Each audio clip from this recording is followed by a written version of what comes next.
Hello and welcome to Center 3 for Erosion, which is part of our Earth and Sky unit.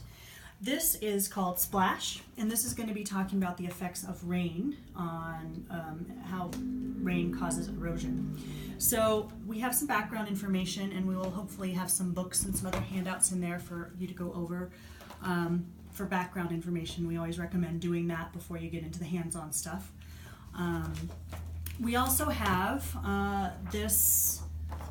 the effects of raindrops on different types of soil. So this is kind of a good way to use the scientific method to make predictions, observations, and then to come to some different conclusions. And it gives some ideas. You can try rain from waist high and rain from head high, depending on the kids, you know, how far you want to go with those experiments. It's up to you and the age of the kids. So I've set this up just for time. There is a plastic tablecloth. This should probably be done on the floor, or at least have some floor space nearby where you can do this experiment. Plastic tablecloth to kind of protect the floor, and then we also have plates and wax paper. Lots of protections there. Easy cleanup too.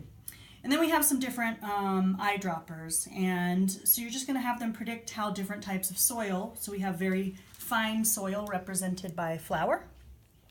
And then we have sand to represent sandier soil.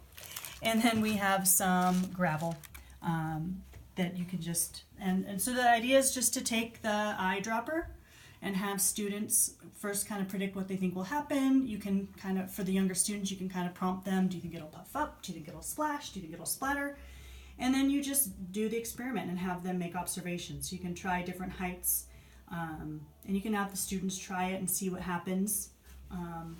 We ask that you do conserve the materials, try to go with just 1 or 2 small scoopfuls of each thing, and then try it on the sand. And as you can see, it makes more of a dent in the flour than in the sand.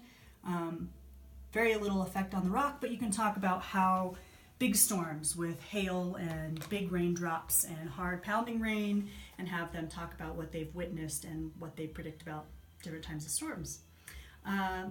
So if you have any questions, please feel free to email us at mitchellelf@gmail.com, and have fun. Thank you.